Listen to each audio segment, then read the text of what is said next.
Alors c'est bon, ça y est, après 20 ans de combats incessants, ce sera la nature qui aura eu raison des deux empereurs? Big Mom et Kaido, ensevelis sous la lave de la capitale des fleurs, ont-ils tiré leur révérence? Est-ce que c'est comme ça? Et surtout en même temps, Koda voulait faire partir deux des plus grandes puissances de ce monde. Big Mom et Kaido, vaincus respectivement par le team-up Kid et Law, suivi de Luffy, ont-ils dit leur dernier mot? Si c'est le cas, cet arc de Wano Kuni, qu'on nous avait promis comme grandiose, nous laissera un arrière-goût amer au fond de la bouche. Car au final, il y aura eu très peu de pertes, et les Mugiwara auront réussi l'impensable et auront enfin fait leur plus grand pas vers le One Piece. Ohio Midnight et Afro Roshi, bienvenue sur l'Info Jackson, et aujourd'hui ensemble nous allons parler du chapitre qui fait débat, le chapitre 1050 de One Piece. Un chapitre qui divise, encore une fois comme les précédents. Cela en fait quelques-uns déjà, où les lecteurs ont un arrière-goût amer dans la bouche. On leur a vendu l'arc de Wano Kuni comme un arc ayant beaucoup de rebondissements, de drama et de pertes, alors qu'en fait il n'en est rien. On nous a promis un Luffy qui ne battrait pas Kaido avec un simple coup de poing, il est donc normal que les fans s'offusquent et qu'ils se sentent trahis, du moins pour une partie de la communauté. Cela dit, pensez-vous réellement qu'Oda va se débarrasser de deux des plus grandes puissances de One Piece de cette façon? Pensez-vous que ces véritables forces de la nature vont être arrêtées par celle-ci? Pensez-vous que deux membres de l'équipage des Rocks peuvent périr aussi simplement? C'est ce que nous allons voir aujourd'hui dans la review du chapitre 1050 de One Piece, disponible comme d'habitude sur le site de Glénat Manga Max, tous les dimanches à partir de 17 h.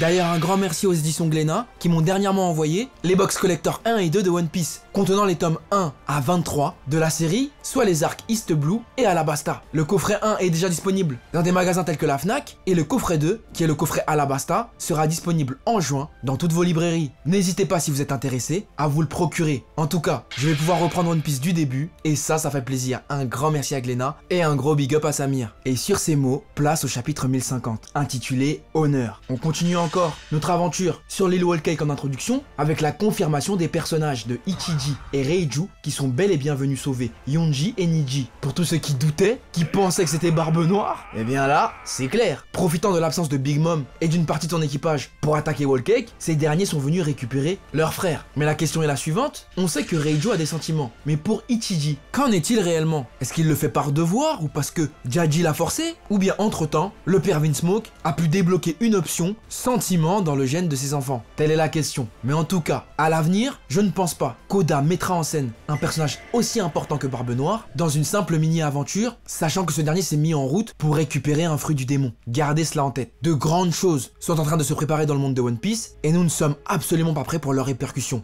D'ailleurs, ce chapitre nous introduit Kaido qui s'enfonce dans les profondeurs de la capitale des fleurs jusqu'à arriver dans le centre névralgique du volcan d'Onigashima. Ce dernier a rejoint Big Mom qui a été envoyé par Law et Kid, et ce moment précis symbolise la fin. Le narrateur le dit lui-même, résultat du combat qui s'est déroulé dans le ciel de Wano au sommet du dôme d'Onigashima, dont le vainqueur était Kaido, doit être mis à jour. Tout cela avec un Luffy rattrapé par Yamato, conscient de sa victoire et qui sourit, le tout en étant inconscient. Ce dernier a éveillé son Gear 5 et par la même occasion son fruit du démon, et tout cela n'aura pas été sans risque, car un grand pouvoir implique de grandes responsabilités. Il a sauvé le pays de Wa avec la force de sa volonté, mais je ne pense pas qu'avec ce combat, les choses vont mieux aller pour ce dernier. Débloquer un aussi grand pouvoir aura forcément un contre-coup, soit une augmentation de son espérance de vie, la perte de son acquis momentané ou la perte même de son fruit du démon. Un peu comme un Gon dans Hunter x Hunter qui, en faisant le pacte de Nen pour vaincre Pito, a débloqué un pouvoir si grand qu'il a subi de lourdes répercussions après. Parce que comme je l'ai dit précédemment, c'est un peu trop facile. Et à ça, je rejoins tous ceux qui en parlent. Regardez le contexte. Yamato sourit, Momo a réussi à déposer Onigashima à côté de la capitale des fleurs, les villageois sont contents, même le narrateur le dit, le festival du feu se termine dans une ambiance festive. Mais comment ça festive? On vient d'affronter deux Yonko, mis à part Kiku qui a perdu un bras, Kanjuro qui est mort, ou peut-être pas, Zoro qui est inconscient, et Luffy qui l'est aussi. Quelles ont été les pertes du côté de nos amis? Même Yogoro, qui était censé mourir, s'est vu sauvé par Chopper. Kiku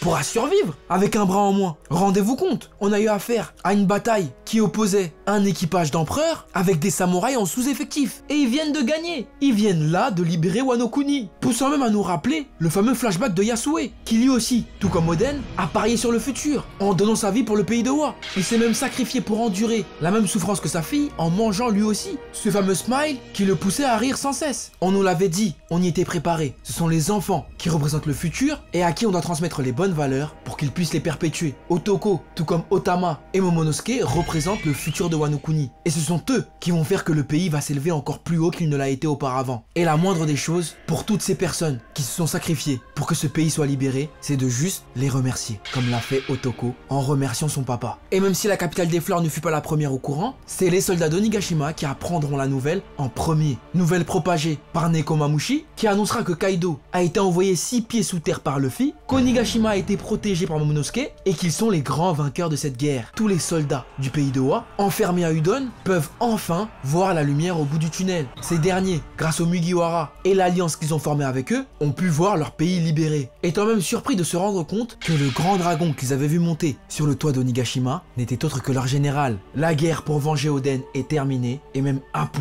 reste choqué face à la défaite de l'empereur. Et il est donc temps pour Chopper de soigner tous les blessés dont Zoro, qui ne s'est toujours pas remis de son combat contre King. Et la grande question va être, va-t-on avoir un prochain arc de One Piece sans Zoro? Que va-t-il devenir? Donc qu'est-ce que vous pensez? Zoro va avoir des soucis durant les prochains chapitres? Ou bien que finalement il va se lever et que rien ne va lui arriver? Mettez-moi ça dans les commentaires, j'ai vraiment hâte d'avoir votre avis. Cela dit, il y a un passage qui m'a intrigué durant ce chapitre. C'est le fameux moment où Momonosuke parle à Zunisha et lui dit qu'il ne compte pas ouvrir les frontières de Wano Kuni pour le moment. Ce moment précis est assez important car c'était la quête initiale de Momonosuke, libérer son pays et ouvrir les frontières comme le voulait son père. Mais là le fait qu'il repousse son but me fait dire qu'il compte accompagner Luffy et son équipage sur Loftel afin de découvrir le secret de ce monde. Croyez-moi les gars, je le sens bien, Momonosuke futur Mugi. Il a 28 ans, il est en soi plus grand et plus âgé que Luffy et il se peut que quand il aura repris sa forme initiale, ce soit un de ces beaux gosses. Méfiez-vous, Momonosuke va encore nous réserver plein de surprises car forcément je ne pense pas que la guerre soit terminée. Vous vous en doutiez, maintenant je vous le dis, les frérots Surette, Oda va nous achever. Voilà, c'est dit. Car on arrive avec ce chapitre-là à la moitié du tome 104. La défaite de l'empereur a été annoncée, sauf que tout cela ne se passera pas comme prévu. Et nous en avons déjà un prémisse avec le fait que l'équipage des 100 bêtes veuille continuer à combattre. Et ce malgré l'avertissement d'Yamato, mais aussi dû au fait du tremblement de terre. Je vous l'ai dit précédemment, on a affaire à des empereurs. Vous croyez vraiment que c'est la lave qui va les arrêter? Et de Udon jusqu'à la capitale des fleurs, la terre tremble parce que le haki de Big Mom et Kaido est entré en collision. Croyez-moi, malgré le fait que Momonosuke soit revenu à la capitale des fleurs, Kiyori y soit aussi, et que les fourreaux rouges aient annoncé la nouvelle, Kaido et Big Mom vont revenir. Et c'est à ce moment précis que la tragédie va avoir lieu. Et on va peut-être avoir affaire à un Kaido et une Big Mom totalement brûlés, peut-être même avec des membres en moins. Mais je reste persuadé qu'ils vont revenir. Et que ce moment de paix que la capitale des fleurs semble savourer va très vite s'estomper. Imaginez un Kaido qui revient totalement brûlé à cause de la lave, mais qui élimine un Kyoshiro ou un Yogoro et qui s'en prend même à des Mugiwara. Ça ne reste qu'un fantasme, mais imaginez qu'un Mugiwara meurt. Ce serait pas incroyable, sérieux? Imaginez qu'un Jinbei meurt. Ou un Zoro. Oh non, je peux pas. C'est trop dur. Mais en tout cas, ils ne peuvent pas avoir éliminé deux Yonko sans séquelles. Ou même un Law. Son arc narratif est fini en vrai. Il a réussi à faire tomber un empereur, voire deux.